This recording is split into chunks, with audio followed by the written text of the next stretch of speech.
Welcome to Unbelievable Stories. Today's story is full of shocking twists and real drama. Subscribe and like to stay updated. Let's dive in. Just as I was deeply absorbed in the project in front of me, my phone went off at the most inconvenient moment. I fished it out of my pocket, noticing an unfamiliar number. Expecting it to be just another telemarketer, I reluctantly answered. It was worse. "Is Michael Davis available?" a stiff voice inquired. I confirmed that she was speaking to him. "Please hold for Ms. Harper," came the instruction. Instead of holding, I hung up. Not even a minute passed before the phone rang again. "Mr. Harris, apologies for the disconnection. Please wait for Ms. Harper." I hung up once more. When the phone rang a third time, I answered, clearly irritated. The person on the other end began explaining the process, but I cut them off. "Let Ms. Harper know I'm not interested in speaking to her today, tomorrow, or ever." I hung up again, determined to focus on my work. A few minutes later, the same number appeared on my screen, so I let it go to voicemail. A notification popped up, but I didn't feel inclined to check the message. I had made my decision and was busy getting things done. When the phone rang again, I switched it off entirely. One of the first lessons I ever learned about power tools was to concentrate on what I was doing. It helped maintain safety and made time pass quickly. I focused on placing the 2x4 by 10-foot pine boards into a vertical parallel pattern with 16 in intervals between the studs. Then came the horizontal 2x4s, one on top, two on the bottom. Using my measuring tape, I determined it was square and went at each stud, driving nails from the power hammer to secure the studs into the frame. I stopped to examine my work, decided it was acceptable, and lifted the frame upright, bracing it against the unfinished basement wall. Leaning against the frame, I quickly found one of the pre-drilled holes I had made in the horizontal bottom board, grabbed the second air hammer, and drove the long concrete nails all along the bottom.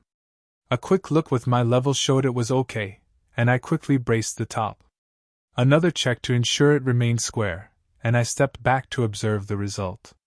By itself, it didn't look like much in the stark empty basement, but I had made the frame and had it up within 15 minutes. At 4 frames an hour, I should complete the framing this evening and be one step closer to completion. I was glad the earlier projects of running the conduit lines, electrical wiring, and HVAC ductwork had worked out well. Thank God the plumbing was already installed, so that was one headache I wouldn't have to worry about. This evening, I would finish the framing, Saturday put up the insulation and paneling, and Sunday lay down the wood parquet tiles. That would justify my weekend reward of a 6-pack of beer icing down in my cooler. Hard to believe that in a few short weeks, I would check off the entire basement project. Hard to believe I now limited my drinking to a single 6-pack of beer per weekend, 2 beers a day after all daily tasks were completed. It hadn't been that long ago that a 6-pack was just a warm-up for some serious drinking. Thanks to Ms. Harper, or rather, Ms. Lily Cheating Johnson, my ex-wife. I shook my head at the animosity I felt for Lily now. How could a woman I was so totally committed to and in love with turn out to be such a witch? I forced myself to focus back on my framing. The more I worked, the less time I had to think, the sooner I would get through so I could jump into a hot shower and then knock down the 2 long necks and head to bed. If I was lucky, there would be no dreams. That was the crux of my existence nowadays, stay busy, so there was no time for the pain. It was a hell of a way to live, but it beat dying every day. With that last thought, I began preparing the boards for the second frame, and the third, and the fourth, and so on down the line. I staggered upstairs for my libations and a hot shower before bed. When I woke up, I remembered to turn on my cell phone again. 20 freaking calls and voicemail messages, all from the same source as yesterday. I dumped all the calls without bothering to listen to whatever demands Lily's secretary thought were necessary. As I dressed, I was cheered by the fact that I wouldn't be bothered for the weekend. I went on my computer and checked a few pressing business situations, sent out several emails on how to deal with them, and went downstairs. A quick trip to the kitchen provided me with my bowl of Wheaties, and I munched down my breakfast of champions. With a sigh, I trudged back downstairs to the basement, put on my mask, and started installing the rolls of insulation to the frames. I had a portable radio tuned to a classic rock station, and I whiled away the hours, interspersing the songs with the noise of my labors and the occasional profanity slipping from me. By mid-afternoon, I had completed the insulation installation and went upstairs to fix a sandwich. As I ate the turkey sandwich, I stared outside at the gloomy, rainy November day. It reminded me of another rainy November day from last year. I remembered standing drenched outside my in-laws' house after landing in Denver on Thanksgiving morning. It would be a surprise visit as I certainly didn't get an invitation to attend from either my wife, children, or parents-in-law. When the door swung open, I saw the surprised look on my brother-in-law's face. Before he could come up with some lame excuse, I managed to walk by him into the happy bustle in the house. My 14-year-old son, Ethan, looked down at the floor. Emma, my 17-year-old daughter, hurriedly excused herself from the room. My wife, Lily, extracted herself from the lap of the stranger holding her so familiarly. Even in her shame, she sought to mitigate the damage by introducing me to David Miller. The stranger arose out of the chair and held out his hand for me to shake. I just stood there and stared at him until he finally dropped his hand. Meanwhile, my dear mother-in-law scurried into the room to ensure nothing dramatic would happen. I thought at least I was getting her carpet wet as the raindrops continued to drip off my trench coat. "Why, Dan, we weren't expecting you. When did you arrive?" the witch said. I ignored her as I tried to catch my wife's face, but she apparently found something very interesting on her mother's wall and wouldn't turn to face me. I went back to the front door, walked outside, pulled out my cell phone, and called a taxi service. With any luck, I could catch the cab that had dropped me off before he got too far away. No one from inside the house came out to persuade me to stay. I sighed as the painful memory came to an end. I went back down to the basement to begin installing the sheets of paneling. The job went by quickly as the sheets, while bulky, covered a large area. I used the paneling nails to drive into the studs with my claw hammer. Lucky for me, the paneling had cutouts for electrical wall outlets and heating and air vents, all fitting perfectly. Now I could use the heating unit, but I quickly worked up a sweat, so there wasn't much need for heat. I was pleased I had planned so carefully as I only had a few boards and a couple of sheets of spare paneling left over. I carried them to the garage and stowed them away until I had a chance to get them into the workshop. I installed the electrical outlets and completed the wiring sequence for each one. Since I used traditional color coding, there was no way to mess up a ground wire to a hot wire. After hooking up the system to a circuit breaker in the breaker box, I determined that I had power to each new outlet and adequate circulation to the HVAC system. In the grand scheme of things, it wasn't a big deal, but I screwed in the outlet covers and duct covers. I then swept the floor several times with the shop vac to get it ready for the adhesive I would be applying in the morning. But now, a shower was calling for me. The hot water soothed my aching muscles, and I luxuriated in the steamy water. What a contrast to the bone-chilling cold I felt going back to Denver International Airport that past Thanksgiving. I was numbed physically and mentally as I negotiated a ticket back home. Damn the cost, I knew my marriage was dead, I just didn't know when the funeral would take place. I toweled off and decided to go to bed. Tomorrow would be another long and hopefully rewarding day. Almost immediately, I fell asleep. Sunday morning, I woke to the sound of a thunderstorm brewing outside. I slipped on my jeans, work boots, and a t-shirt, and trudged downstairs. I only hoped we wouldn't lose power during the day. I turned the radio to a sports station to catch the game. I began to apply the adhesive liberally to the basement floor, smoothing it evenly throughout the entire surface area. I had considered making a custom oak parquet floor for the basement, but decided it would not be cost-efficient. So, I had boxes of pre-made parquet tiles waiting by the stairs. I waited for the adhesive to set for its optimal time before starting to set the tiles down. I went back upstairs and mentally took notes on how to proceed for the next big project, sanding down the floors and staining and varnishing them in the most expedient manner. I made a list of the tools I would need to rent a floor sander and a floor buffer were the two most important. The other tools, small sanders, pry bars, hammers, brushes, rollers, I already had in the workshop. I would have to be extra careful not to crack or break the vintage baseboards or moldings. I would also have to catalog each piece so I would be able to fit each one to the room it belonged in. I went into the kitchen and brewed a pot of coffee. I looked around the improved kitchen I had finished a month ago. Bright fluorescent light lit up the entire kitchen area. The new state-of-the-art appliances sparkled. I sat in the breakfast nook adjacent to the new food preparation island I had built. The new Mexican glazed tiles added a colorful atmosphere to the island.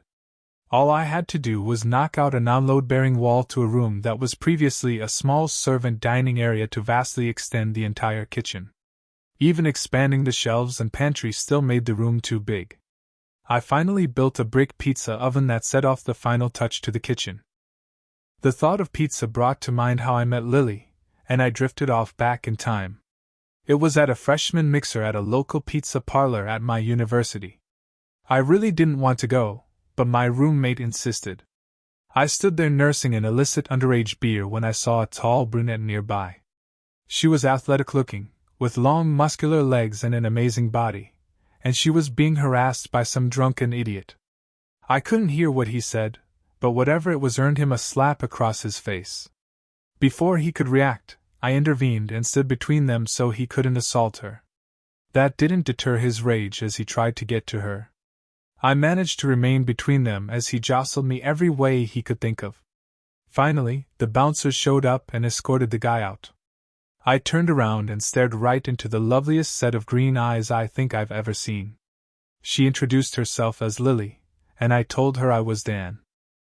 We sat and talked for a while, then she excused herself, and I thought I would never see her again. A month later, I was walking across campus, and I heard someone yelling at me. This crazed female, dressed in a ragged outfit with Greek letters across the bib, ran up to me. "Hi, do you have a condom?" The stunned look on my face led her to explain that she was pledging a sorority and needed to get a condom from a student on campus to complete her last task before getting accepted. I could only nod and blush as I opened my wallet and handed her the one I had kept since I was in the 9th grade. She screamed in delight, grabbed it, and ran off to her sorority house. I just watched as that lovely body disappeared from view. Another month passed, and the campus prepared for homecoming. I was walking back to my dorm when this person started walking beside me. I looked and tried to recognize where I had seen this girl before. "Hi, are you ready to rescue me for the 3rd time?" I responded, "I beg your pardon?" She stopped, which forced me to stop, and she repeated, "Are you ready to rescue me for the 3rd time? You saved me at the pizza parlor, and when I needed to pledge my sorority. Now I need you to save me again." Puzzled, I asked, "How am I supposed to rescue you?" She explained, "I'm supposed to go to homecoming with a guy from our brother fraternity, but the guy is a real jackass. The only way I can get out of going is to have a date with someone else." I sarcastically said, "Well, that works wonders for my ego. How could I refuse such a gracious offer?" I don't think she realized I was putting her on. She told me what sorority house she lived in and what time to be there. I walked off, wondering what the hell had just happened. I went back to my room and told my roommate what had transpired.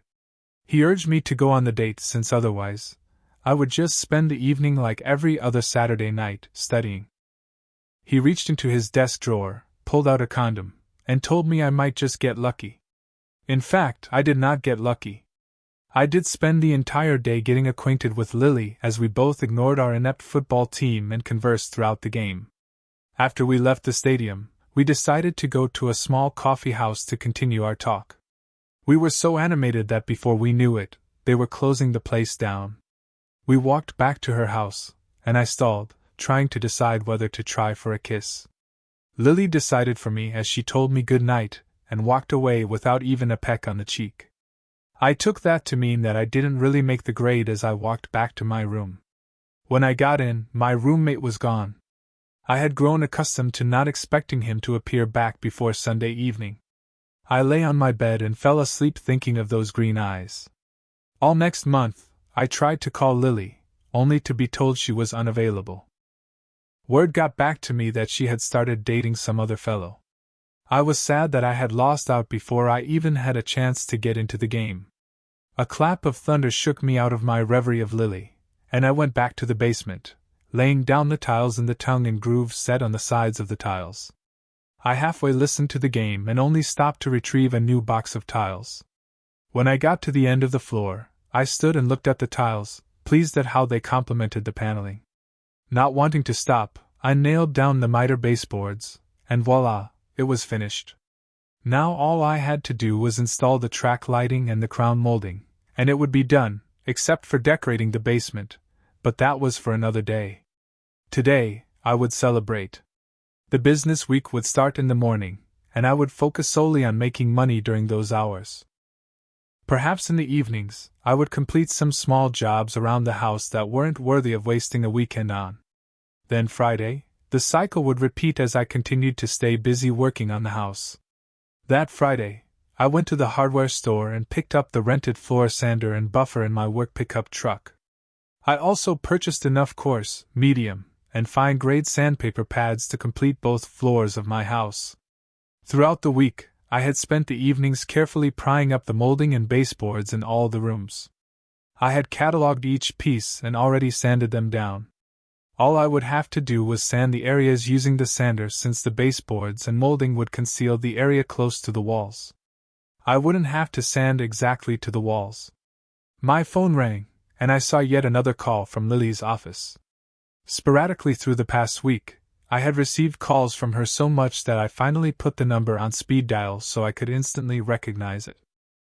That got me thinking of a Friday phone call a long time ago. I was studying when the dorm phone rang. I figured it was from my roommate since he was the only one to get calls, but he had already left, so I answered and was ready to take a message for him. "Where the hell are you?" the voice screamed at me. Taken aback, I said, "Who is this?" "What do you mean, who is this?" "This is Lily." "Now, where the hell are you?" Pissed off, I said, "Well, you called me. Where the hell do you think I am? Look, just get over here pronto." I debated not going, but the enticement of seeing her was too persuasive, so I wound up at her sorority house. I gave my name and waited. Soon I saw Lily in the hallway, apparently arguing with some guy. The conversation was quite animated as she pointed at me, which earned a look of loathing from the guy. She stormed outside and said, "We got to go," and started leading me away. After a distance, I stopped and said, "Can you tell me what the hell this is about?" She looked angrily at me and said, "That fraternity creep was bothering me again." "And how is that my fault?" I asked. "I needed help," she yelled. "Why didn't you call your boyfriend?" I turned and walked away. I wound up back at the coffee house where we went on our homecoming date. She came in and sat down beside me. She started talking, and before I knew it, I was over being pissed off. Then she told me she wanted to see me, but with one small caveat. "Look, I'm attracted to you, but I'm not ready to be tied down to one guy. So, I want to date you as well as others. If this is meant to be, then we will both know it. Can you handle that?" I wasn't too thrilled with the idea of sharing her with anyone. Then she leaned over and kissed me, and I knew I was a lost soul even then. Some weekends I was lucky enough to get a date with her, and other weekends I would languish back in my room torturing myself with thoughts of her with someone else. After 4 months, I finally had sex with her in her car, and I was even more smitten. Try as I could to convince her, she still refused to stop dating others. That convoluted merry-go-round went on for the next 2 years until one day she came up to me. "I'm pregnant." The earth stood still. She continued to look at me and said it was mine, and I knew what she expected me to do. Mentally, I was screaming inside. I had 1 more year to get my BA in business, then I would get my MBA and go collect a large salary. Then I would be in a position to propose to Lily. Now was way too soon. Lily's plan was to get her degree in history and apply to law school. That meant 3 more years for her as well. Now, all of a sudden, plans would have to change. We started talking and came up with a solution. We would have a quiet wedding. I would go out to work and support her through law school. When she got a job, she would support me while I got my MBA. Then we would live happily ever after. That was when the hit the fan. I met her mother, also known as the evil witch of the North. She screamed at me for ruining her daughter's life from day one, and never let up on me since then. My grandmother, who had raised me, also had reservations about the marriage but limited it to insisting that her house, which I would eventually inherit, be protected by a prenuptial agreement. Lily was pissed about that, but my grandmother insisted, and she finally signed off on it. We had our quiet shotgun wedding and began living together. That last year in school was rough with Lily's pregnancy, and me trying to support us with any number of odd jobs that came along. I mowed yards, did small home repairs, and contract labor. Nothing was too low as long as it brought money to the table. Somehow, we made it through, and we both graduated. Lily gave birth to our daughter, Emma, and was accepted into law school. Lily's mom flooded her house with graduation pictures and pictures of the baby. I wasn't included in any of them. I had lucked into a stock brokerage internship, which meant I did all the crappy jobs none of the brokers would do. But I persevered, from doing cold calls to going out to get lunch deliveries. By persevering, I wound up getting my broker's license and began trading stocks under the supervision of a senior broker. As my expertise grew, so did my salary. I started to notice despite every promotion, we were still unable to save any money as Lily would find new opportunities to spend every dime I got. Then came her third year in law school, and she announced she was pregnant once again. 8 months later, our son, Ethan, was born. Now I was responsible for caring for a newborn, a 3-year-old toddler, and a wife focusing on law school finals and then taking the bar. The times were countless that I held my temper as Lily or her mother would gripe about something. Still, I knew how important it was for Lily to realize her dream, so I sucked it up and continued to try to be her support. She spent time with her study group. A couple of times, I would briefly join them when they went to blow off steam at some bar. I would leave early so I could tend to the babies and allow Lily some me time. My goals didn't match the approval of some of the testosterone-driven male study partners as they would ridicule me in front of Lily. I was ready to beat the ever-loving crap out of them, but I knew that would impact negatively on Lily, so I swallowed my pride and pretended I didn't hear or realize I was the butt of their jokes. Finally, the day arrived when finals were over, and my Lily wound up being number 3 in her class.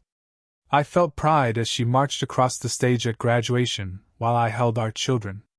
She was glowing as she introduced me to countless classmates, and then left me to attend a graduation party. She didn't come home until 10 the next morning, explaining that she had crashed at her friend's house after she had overdone it. I argued that she should have called me to pick her up, which led to much yelling, causing our children to start crying. I spent the next couple of hours calming them down, then decided to let it slide since the damage was already done. Why upset the children again? If I thought law school was intense, then studying for the bar was sheer hell. Lily and her study partners ate, lived, and breathed the law 247 for 4 months preparing for the 3-day ordeal. Again, I did what I could to support her, from foot massages to going on midnight ice cream runs. Lily came through in flying colors, with the top grade on the bar exam. Lily had no trouble landing a high-paying corporate job in Phoenix, so we moved. I thought I would start my MBA at ASU. I was quickly informed that I would have to put that idea on hold. Lily argued that we needed to start out with as much money as we could while she worked to make partner in her firm. She said if I could hold off till then, she would support me in getting my MBA. She convinced me it was necessary for us to have a two-income family so we could start our nest egg. So, I found a brokerage firm in Phoenix and began working for them. I soon found out that Lily subscribed to the Joseph Stalin philosophy that what was hers, and what was mine was negotiable. I was responsible for paying the rent, our cars, the household budget, our student loans, and every other expense under the sun. Lily was responsible for Lily. Every attempt I made to account for her salary resulted in a screaming fit from her. I never found out where her salary went. We stayed a decade in Phoenix before corporate headquarters transferred Lily to Seattle. I suggested we fix up my grandmother's house, which I did inherit after she died. Lily refused, claiming the dilapidated house looked like the Addams family mansion. I explained that the Victorian mansion could easily be fixed to her satisfaction for the amount she wanted to spend. I think a lot of it was she still felt insulted by my grandmother's demand for a prenuptial. Instead, Lily found a house with an expensive price tag and a repressive homeowners association. I begged her to reconsider, but she had her mind made up. Against my wishes, I found myself signing paperwork to purchase a house I didn't like in a neighborhood I didn't like, paying for a country club membership I didn't like. Once again, I changed jobs in a brokerage firm where I was the low man on the totem pole. I continued to scrape by, barely able to cover our expenses from month to month. The friction was causing stress in our marriage as she began to denigrate me in front of the children. The final straw was when the house started breaking down, and the homeowners association insisted on me making expensive repairs I couldn't cover. I dreaded going to Lily, but I was on the razor's edge. My last job review stated I had reached my plateau in earning capacity. In other words, I was stuck in my job with no hope of advancement. I sat down with Lily and once again tried to explain our precarious situation. I showed her my job review, even though it shamed me. Again, she sneered, declaring her mother had been right about me all along. I sat defeated at the table as she got up and left. The next day, she told me she had a solution. Her company needed someone to go to their Boston office and run it until further notice. The scuttlebutt was that whoever got the assignment was the favorite to be the next partner in the firm. She and the children would stay with her mom while I remained down here to clean up the mess I made. Even I could manage to do something right if I had a head start. I held back from unleashing on her. I was sad to see the children weren't overly upset with the notion of being separated from me.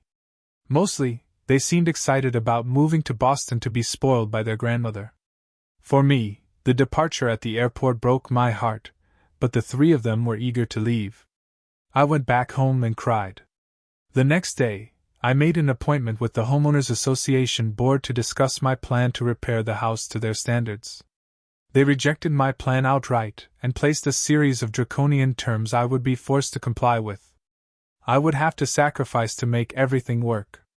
Even with the temporary relief from my family leaving, I was still just managing to tread water financially. I began with the simple jobs that didn't take much knowledge or skill and completed them first. Then I started on the more complex jobs. It seemed for every job I completed, 2 new ones erupted, and I began to despise the money pit I lived in. I could only occasionally get my family on the phone, and when I did, they would terminate the call as quickly as they could. I began to drink heavily. That was frowned upon at my office, but by this time, I didn't give a damn. The months passed until the winter holidays got close. I called to ask Lily to come home so I could be with my family. She told me that wasn't possible due to her work schedule. Then I suggested flying up there. She told me my priority was to fix the house, not spend money on a vacation. Besides, Lily intimated that her family would be away for Thanksgiving, so there was no need to come up. She handed the phone off to Emma, who told me the family was gathering at her grandmother's and she was so excited to see her cousins. Then Ethan got on the phone and told me his uncle was taking him to the Patriots game at Gillette Stadium on Thanksgiving. Something wasn't adding up, and I finally had my fill of the situation. I decided I would go to Boston. I certainly found the answers to questions I never thought of before, such as how easily I was replaced. The worst answer was when Emma turned 18. I had tried in vain to contact her and Ethan after my trip to Boston a number of times, leaving countless voice messages begging them to call me. They never did return my calls. 2 weeks after Emma's birthday, I got a large manila envelope in the mail.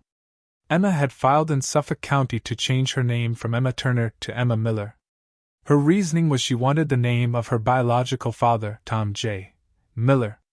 Attached were affidavits from Emma and David Miller, which alleged they had begun an intimate relationship in college through law school, resulting in the birth of their daughter. This was confirmed by notarized DNA results from 3 reputable labs. Included was the file-stamped copy of the judge's order granting the name change.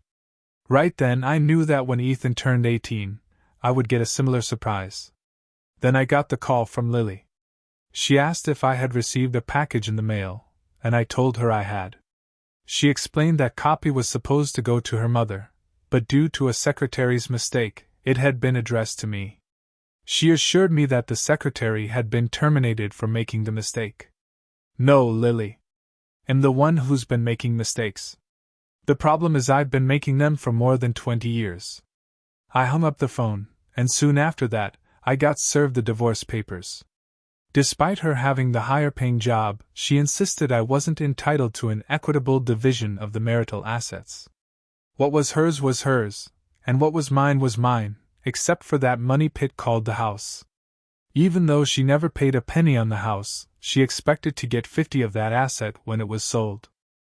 In other words, I would be out $300,000. I wonder how she reacted when she immediately received back the draconian property settlement agreement with my signature attached with no protest. I took time to refocus on the floors and realized I went on autopilot. The floors were sanded and buffed, ready for staining and varnishing. I was proud of the progress. Tomorrow would see the stain job completed, and midweek, I would start adding several coats of varnish to protect the stain. The stain I selected would look good against the different hues of pastel I painted the various rooms. I twisted off the cap of the first long neck of the day and wandered around all the rooms, discovering minor things that still needed to be addressed, but all were simple and could be done easily. What I needed was another big project to take up time. I continued to look around, weighing options. I found myself out on the master bedroom balcony, looking at the sprawling backyard. Suddenly, it came to me.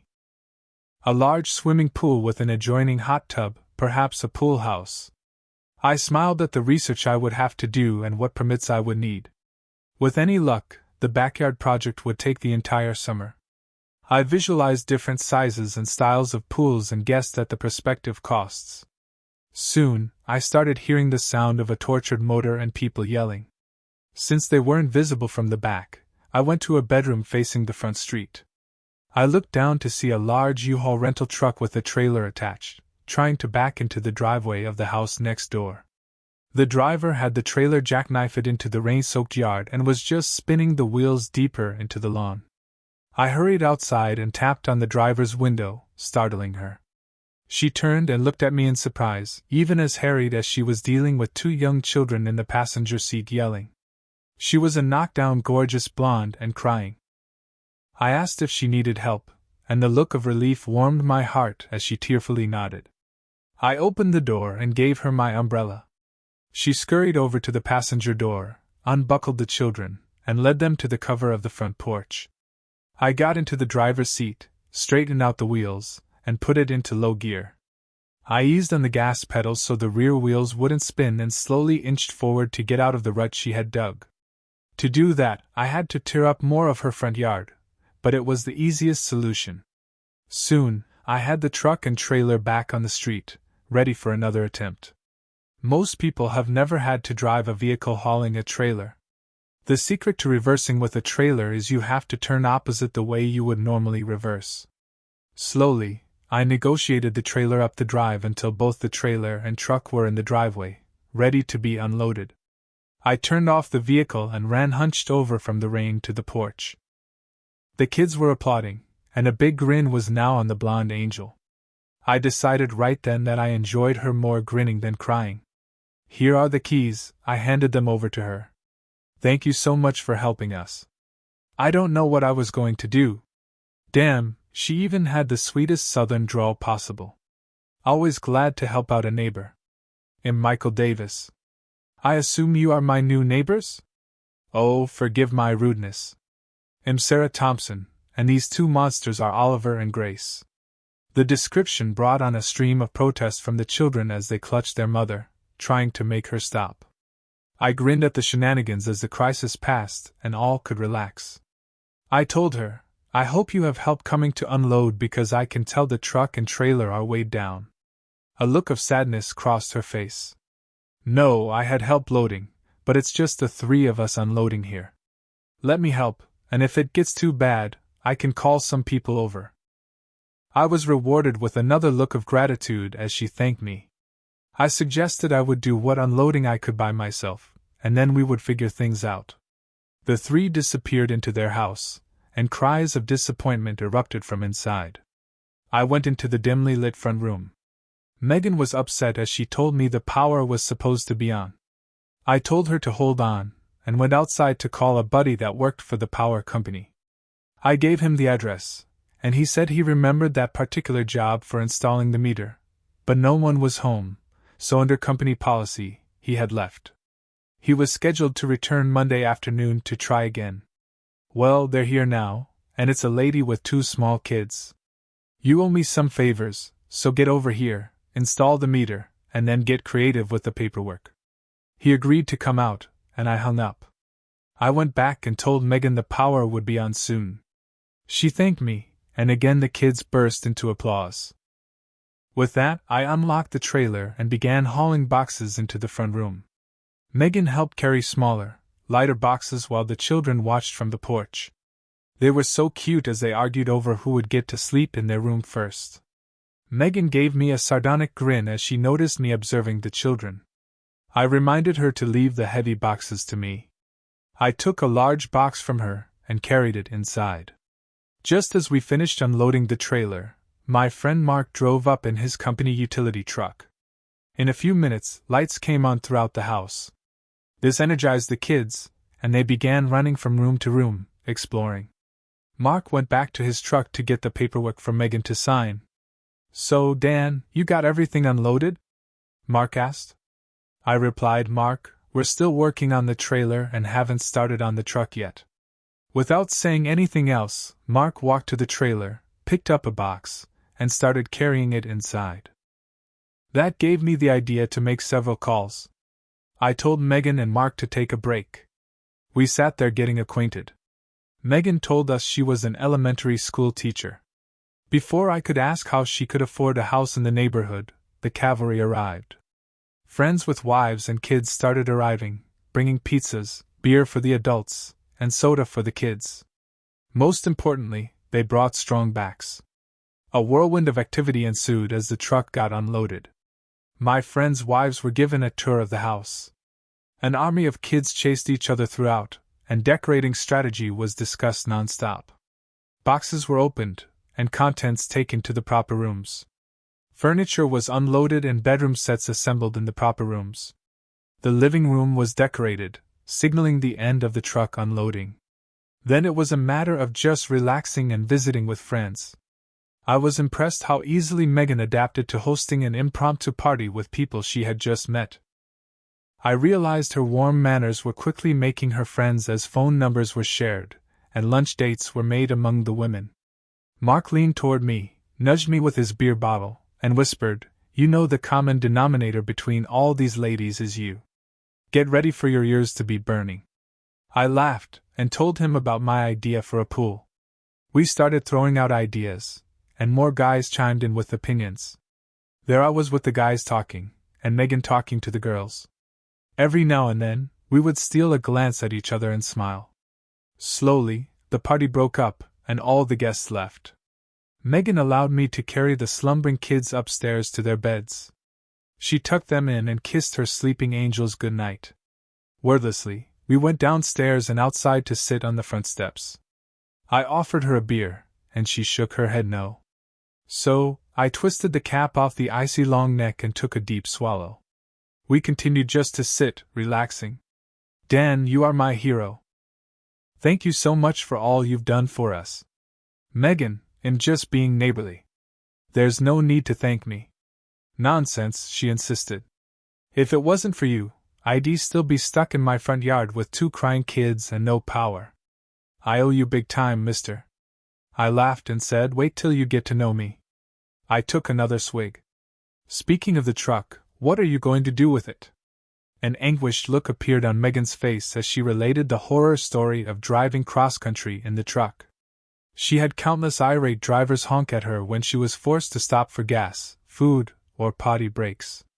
Her unfamiliarity with driving a truck caused traffic jams at gas stations, fast food places, and motels. Usually, she suffered humiliations and profanities hurled at her until she somehow solved her dilemma. And now I have to return the truck cross-country, she cried, explaining the U-Haul store insisted she return it to their location. I placed my hand on her shoulder and reassured her. Megan, I'll take care of returning the truck. She looked at me in shock. Dan, I can't let you do that. Megan, you can't subject your kids to another trip like that. I can take care of this. Don't worry about the truck. It's not like I'm going to steal it, and you know where I live. She argued for another couple of hours until my logic finally won out. She gave me all the rental papers and asked when I would leave. I told her around 9 a.m. She said if I was leaving that early, maybe we ought to call it a night. As we stood up, she gave me an impulsive hug and kissed me on the cheek. Good night. She was inside before I could react. I had a warm glow as I walked home. The next morning, I knocked on Megan's door.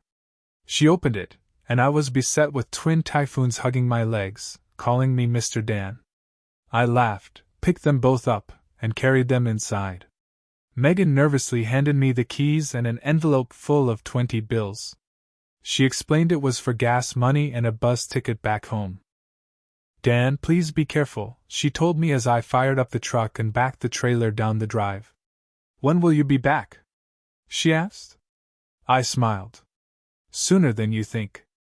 I drove toward the interstate, and right before I got to the on-ramp, I turned into the local U-Haul store. I walked inside and saw the person I wanted to deal with. Hi Dan, what's up? The store manager shook my hand. Hi Perry. I'm returning a truck for a friend. I handed him the paperwork, and he studied it. Dan, this says it was supposed to be a round-trip rental. The truck and trailer are due back there. Well, Perry, things have changed, and this needs to be a one-way rental. They'll pay whatever extra is due for changing the terms. Okay, let me clear this with the originating store. While I waited, I noticed Perry engaged in an escalating conversation. Finally, he yelled he would damn well accept delivery of the trailer and truck and slammed the phone down. He walked to me and said, "Not a word from you, Dan?" I just smiled and handed him the keys as he inspected the truck, then a credit card to cover the change from a round-trip rental to a one-way. He handed me a receipt, and I thanked him, violating his order. Then I called a taxi. 30 minutes later, I got out in front of my house. As luck would have it, Oliver and Grace were playing outside. Once they saw me, cries of Mr. Dan filled the air. A grimy Megan came outside to investigate, her eyes widening in surprise. What happened? Please don't tell me you had an accident. I laughed, and told her I was back from dropping off the truck and trailer at the local U-Haul store. She frowned. But back home, they told me I had to contract it for a round trip. They wouldn't let me have it unless I returned it. Megan, when I talked to the local U-Haul manager, he called them and explained the change in circumstances and got them to agree to allow him to accept the delivery of the truck. Okay, it was a lie, but it didn't hurt anyone except the jerks that rented the truck. It solved the problem. At any rate, Megan smiled as I gave her the receipt, signifying the transaction was complete. Looks like you're having fun, I indicated her dirty clothes. She told me she underestimated the complexities of the house. I told her if it got too bad, to come over and get me, and I'd help her out. I then gave back the envelope of cash she had given me that morning and walked back to my house. Despite losing half the morning, I soon had the entire second floor stain applied and started on the first floor. The therapeutic release it gave me was now counterbalanced by thinking of the enticing blonde next door. I realized I was humming as I applied the stain. It had been a long time since I felt like humming. A knock on the door ended my humming, and I opened it to an anxious Megan. I have a plumbing emergency. There's water leaking under my toilet. Can you help me? Let me grab some tools, and I'll be right over, Megan. I quickly gathered up the tools I suspected I would need and went next door. Oliver and Grace were waiting for me at the door and shouted the arrival of Mr. Dan to the world. They led me upstairs to the master bedroom, where I found Megan in the bathroom, furiously wiping up water with a towel, wringing it into the sink. Setting my tools down, I knelt and turned off the water at the valve. I then flushed the toilet to empty the tank and bowl, bringing another flood of water to leak out. I told Megan I would handle it. She moved away, trying to remove the bra and panties hanging from the shower rod without me noticing. I pretended not to see her doing it as she stood in the doorway. From practice, I quickly had the tank disconnected from the water line and removed from the bowl. Then the bowl was off, and as I suspected, the wax ring had failed. I removed the remnants of the old wax ring and replaced it with a spare ring from my own renovations. All the while, I explained what I was doing to Megan. I caulked around the bottom of the bowl and carefully placed the bowl on the flange. I pressed down on the bowl and told Megan to sit on the toilet lid. She giggled as I told her that her weight would ensure the wax ring sealed properly as I moved around, screwing the bolts to the flange screws. I got the crazy idea of screwing her even after I was sure the ring had sealed. I kept her sitting despite the awkward positions. Finally, I had to tell her to get up so I could reattach the tank. Soon, it was bolted on, and I turned the water back on and did a test flush. There was no rush of water, and Megan yelled victory. I finished with another bead of caulk around the bottom. After that, it was just a matter of mopping and cleaning up. She moved to hug me, but I indicated my soaked clothes. "Let me wash them," she cried. I reminded her I would be running around naked, and she blushed. She said she would like to treat me to a meal, but without her car, she hadn't had a chance to shop for groceries. She and the kids were surviving on delivery food. I told her if she liked, I would go home, shower, and take them out for supper. She was concerned they were imposing on me too much. I told her not to think that, and I would be there at 6 p.m. At 6 p.m., I pulled into their garage, and they came out. Megan expressed surprise that I had bought 2 booster seats for Oliver and Grace. We got the kids situated, and I took them to a nice Italian restaurant. I continued to get acquainted with my new neighbors as Oliver and Grace took turns telling me things. Megan just sat and smiled as her 2 darlings ingrained themselves into my heart. A couple of times, they divulged personal information, causing Megan to blush and quickly steer the conversation in another direction. After the meal, I took them for ice cream at a place with a children's play area. We watched as they played. The sheer look of love on Megan's face as she watched her children was the look artists have tried to capture since the dawn of civilization. She noticed my staring at her and diverted her attention back to me. "So you like me, Sarah Thompson?" I teased. She immediately blushed. My God, I wanted to sink into the earth when Oliver blurted that out. From that point, our conversation segued into various topics, including why Megan didn't have her car. She explained her brother, an engineer, would be returning from duty overseas and driving her car to them. Until then, they would be renting a car starting tomorrow. "Nonsense, just borrow mine," I said. "I rarely drive it anyway since I'm usually in my truck." Again, we argued until I convinced her borrowing my car was the cheapest and easiest solution. When we started home, the kids drifted to sleep almost immediately, worn out from their exertions. On the way, I pointed out the various controls and features of the car to Megan as she quietly took it all in. I parked in her driveway and gathered Oliver in my arms as Megan unlocked the house. I put him on the bed, and Megan tucked him in. I went and got Grace, and Megan was waiting. I put her to bed, and once again, she fussed over her. I realized I missed that part of raising a family. The sadness must have been showing because Megan had a worried look as she looked at me. I tried to assure her I was okay, but I think she knew differently. As I placed my car keys in her hand, she gently touched my cheek with her other hand and, raising up on tiptoes, gave me a soft goodnight kiss. I couldn't be sure, but I think I levitated all the way back to my home. Monday found me back at my job, but I couldn't concentrate thinking about Megan. I turned off my computer and began doing various odd jobs around the house, including finishing the staining of the first floor. So in that way, it was a good day as the number of house projects continued to dwindle. It wasn't that I could see the light at the end of the tunnel, but I was quickly approaching the tunnel nonetheless. I heard voices calling for Mr. Dan before the knock on the door. I grinned as I opened the door. "Mr. Dan, come eat with us," the kids chimed as Megan invited me to their first home-cooked meal. I asked for 15 minutes for a quick shower, and she said they would be waiting. When I arrived, the dining room table was filled with fried chicken, southern fried potatoes, biscuits and gravy, corn, and black-eyed peas. The scent of a warm apple pie also announced its presence.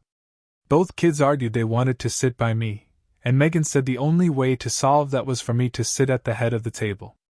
The kids sat on either side of me, and Megan sat opposite. The kids said grace, and then we all buried ourselves in the meal. I stuffed myself with the fabulous food and groaned as a slice of apple pie à la mode appeared for me. Somehow, I finished every delicious morsel. Then I was drafted to play various children's games for the rest of the evening. 9 p.m. came, and the children trudged off to bed with Megan following. Halfway up, she stopped and invited me upstairs. I went up and read a bedtime story to Oliver while Megan did the same for Grace. As they slept, we sneaked downstairs, and Megan put on a pot of coffee. As it brewed, we cleaned up from the meal and soon had everything in order. She poured a large ceramic mug full for me and asked how I took it. When I told her black, she wrinkled her nose as she poured cream into hers. She handed me the mug, and we walked outside to the porch swing. It was an unseasonably agreeable November night. As we sipped the steaming coffee, we started talking about Oliver and Grace. Before I knew it, I was telling her about Emma and Ethan. Then the floodgates spilled open as I told her about the flaming wreck my family and life were. When I finished, Megan's eyes pooled with tears of sympathy, and she placed her head on my torso, consoling me. It was pleasant to have someone empathize with what I had been going through. Then, in a quiet, soft voice, she told me what brought her and the children cross-country. She had lived an ideal childhood, was the homecoming queen, and married her childhood boyfriend. They went off to college, got their degrees, and then began raising their family. Somewhere along the line, the train ran off the tracks. They began to argue, mostly about his flirtations with other women. The flirtations escalated to full-blown affairs, and the arguments became physical. Luckily, the children were too young to understand the drama. The D-word figured more and more into Megan and her husband's conversations when they were talking. Then came the fateful call one night from the police. A young woman driver had been killed in a one-car accident. Thrown out of the wreckage was her deceased husband. From all indications, they were involved in a sexual act at the time of the accident. From that point, a hellish existence of dealing with the situation ensued. Her in-laws blamed Megan, the dead girl's family blamed Megan, and to a certain point, Megan blamed Megan. The estate slowly moved through probate as the in-laws' legal maneuvers ate into her late husband's assets. Then the dead girl's family filed a lawsuit, and Megan was forced to countersue. Somehow, she waded through the gauntlet, and when all the dust settled, she decided on a clean break. She researched all regions of the country to relocate, and karma led her to my neighborhood. She used all her money to purchase her house, and now all she had left was the promise of a job in the school district and an underperforming hedge fund account she would have to dip into to cover expenses until she started her job. One thing she hadn't counted on was the house repairs, which also ate away at her savings. Through it all, she still had no regrets for moving here. We sat silently, contemplating as the swings slowly swayed. Then I told her I wanted to look at her hedge fund account. I was sure I could get her stock portfolio back on a successful track. She got up, went inside, and returned with a file. I took the papers and told her I would look at them overnight. She told me to keep them and bring them back tomorrow night at supper. Then she gave me another goodnight kiss. As soon as I got home, I started studying her hedge fund account and became aware of all the unethical ways the manager used to enrich himself. Not only was he a crook, but he was an incompetent one based on his stock selection. I had no doubt I could effect a 30% positive change in her account in the first year alone. I began redlining things to point out to Megan tomorrow and went to bed still thinking about her kiss. Supper time found me at Megan's for another tasty meal followed by more children's games and bedtime readings. This time I read Grace to sleep, tucked her in, and told her good night. The night was colder and precluded being outside, and I needed the table to spread out my analysis spreadsheets and projections for Megan. I had it all laid out as she came downstairs, started another pot of coffee, and asked what I found out. I told her she was being cheated and I could help her as I began to explain in detail. She started walking into the den. I asked what was wrong. She replied nothing was wrong, that she trusted me, and there was no need to explain. She wanted me to come into the den and relax. I followed her, and we sat and talked into the night. As the fire died out in the fireplace, I realized despite the age difference, I was much more comfortable with Megan than I had been with Lily. As we kissed goodnight, I left with her signature authorizing me to take over her stock account and a standing invitation to supper. As soon as I woke up, I began to get Megan's financial situation stabilized. I called her former broker, told him he was fired, and I was handling the account. He started getting disagreeable until I mentioned perhaps I needed to call the SEC. Those magic words brought an entire change in attitude, and I got him to agree to reimburse Megan every fee he had charged, to the tune of $5,000. Within minutes, I had electronic confirmation of the change in her account.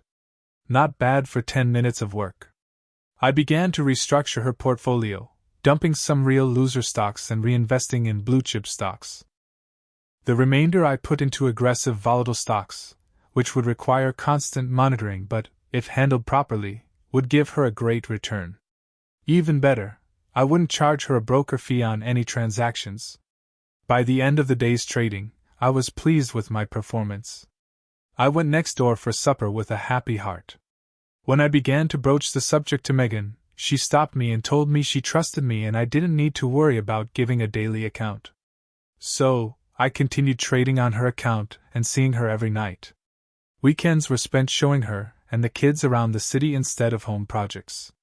Well, that wasn't entirely correct. I was helping Megan at her house. Her house was in the same state of disrepair as mine had been, so my expertise came in handy. We would discuss a problem, I would offer solutions, and Megan would decide. Megan also decided the pace of our relationship. Our goodnight kiss soon became make-out sessions once the kids were asleep. She only allowed me to get to second base because she felt uncomfortable doing anything while the kids were upstairs. Just holding that wonderful body next to mine was enough, even if I went home every night with blue balls. Then Megan's brother Alex and his family arrived with her car. We grilled steaks as he and I got acquainted. I could tell Megan would be asking him what he thought of me, and I wanted it to be an honest opinion. So, I didn't try any pretense. Alex, I'm just going to put this out there for you. I'm in love with Megan, and I intend to marry her whenever she's ready. She's the best thing that ever happened to me, and I treasure every moment with her. I know she values your opinion, and I realize we just met, and you don't know me well yet, but give me time, and it'll prove how much I care for her. Mark, I know from the first day you met, you've been there for Megan and the kids. She cares very much for you, and I think you two belong together. But understand, if you ever hurt her like that son of a bitch did, then you and I will have an unpleasant meeting. With that, we clicked beer bottles and brought the steaks inside. After the meal, Evan and Sophie took their cousins upstairs as Megan and I talked with Alex and his wife. Our talk got to the point where Alex and Megan began talking about embarrassing childhood moments. Megan screamed in jovial protest as Alex continued all night. Finally, Alex looked at his wife and said, "Honey, let's get the children to bed and then get to sleep in Megan's room." With that implication hanging in the air, we said goodnight. Without a word, Megan and I held hands as we walked to my house to my bedroom. We had the wildest and most amazing sex of my life. I have no idea how long we continued to caress each other in the afterglow, but soon we mutually discovered our physical efforts had gotten us both hungry. We laughed and rose from the bed. I put on my shorts and reached for my t-shirt when Megan told me that was what she was wearing. I was ready to ravish her again as she draped her new gown impishly on her body. We went downstairs and raided the refrigerator. I was pleased to see our conversation was relaxed and easy as we transitioned from neighbors to friends to lovers.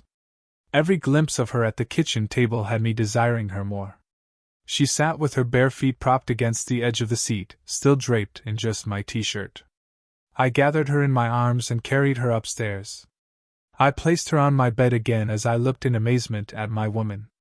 At that moment, I realized I would do anything for her. I would protect her with all my might, and I wouldn't allow anything or anyone to come between us. It was that moment of serendipity that made me realize the difference between Lily and Megan. My time for mourning the past and working nonstop was over. Now was the time to start living again. I cradled against Megan, and she placed my arm over her to protect her against the night. I think we both knew we would have a delightful wake-up in the morning. I kissed her good night, and soon fell asleep. Months passed until one afternoon, the front doorbell rang. Much to my surprise, there stood Lily and her lover, David Miller, with Emma and Ethan in tow. I suppose I should have expected it since word had gotten to me they were back in town. Lily said she had a proposition and asked if we could talk. I closed the door behind me and waited. I think it unsettled them that I didn't invite them inside. I waited for someone to speak since I had nothing to say to them. Lily recovered from my rudeness and began speaking. She told me she had handled our situation all wrong and wanted to make amends. It turned out Tom was the fraternity boy her sorority had set her up with years ago. We had been rivals, even though we never met. Lily had continued seeing him, and it was a 5,050 chance that either of us had impregnated her. Lily chose me and expected to live her life with me. Then in law school, much to her surprise, Tom was one of her classmates. He continued to pursue her, and she resisted as long as she could, but finally, she succumbed to his charm again, rekindling their affair. When Lily graduated and we moved to Phoenix, she expected that to be the end of it. After our move to Seattle and her transfer to Boston, she discovered Tom working at another firm. One thing led to another, and she was once again in his arms. At his insistence, she had the kids tested, and they both came back as Tom's progeny. Surely, I could understand the kids' desire to be reunited with their biological father. I continued to hold my temper and bit my tongue as Lily continued. Since I had hit a wall career-wise, it was incumbent on Lily to do what was best for the family, and that meant divorcing me and getting as much as she could for her children. That's why she insisted on half the proceeds from the marital house, even though I made all the payments. Now to the crux of the matter. The family was moving back to Seattle in anticipation of her promotion to partnership. Word had spread as far as Boston about the recent gentrification of my grandmother's old neighborhood. Everyone was seeking to buy and restore the old mansions to their former glory. Lily knew I was unemployed from the brokerage firm since the divorce and couldn't afford to give my grandmother's house the attention it needed. She proposed signing over the marital home to me and paying off the mortgage. In addition, she had a cashier's check for $100,000. All I had to do was sign over the deed to my grandmother's house, and I would be even with her.